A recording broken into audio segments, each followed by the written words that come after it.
Hello বন্ধুরা, গোপালের ভজনা চ্যানেলে আপনাদের স্বাগত।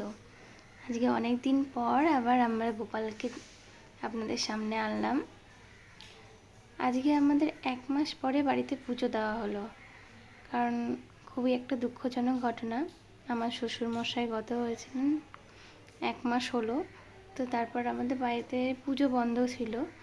আমাদের 1 মাস পরে পুজো দেওয়ার নিয়ম। তো আজকে 1 মাস পর পুজো দিল এই যে আমাদের গোপুসোনারা। এটাই আরও দুটো গোপাল এসছে পাশের বাড়ির কাকিমণিদের। তো আজকে প্রথম আবার দিল 1 মাস পরে পুজো। তো সেটাই আপনাদের সঙ্গে শেয়ার করলাম।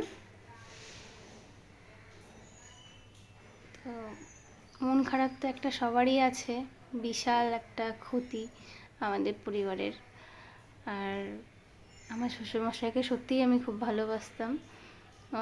আমাদের সবার মাথার উপর একজন ছাতা ছিলেন উনি। তো তার চলে যাওয়াটা আমাদের কাছে সত্যিই খুব দুঃখজনক।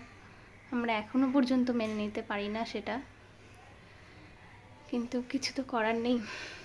সব তো মেনে নিতেই হবে একদিন না একদিন। চেষ্টা করছি নিজেদেরকে সামলানোর।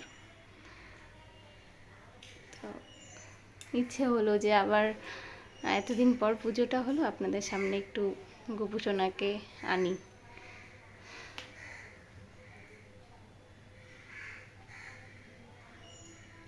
এটা আমাদের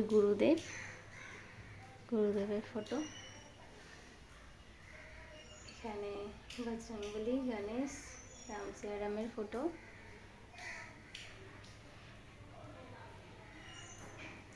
তাহলে বাই বাই বন্ধুরা, আজকের মতো এখানেই ছাড়ছি। আবার নেক্সট ভিডিওতে দেখা হবে।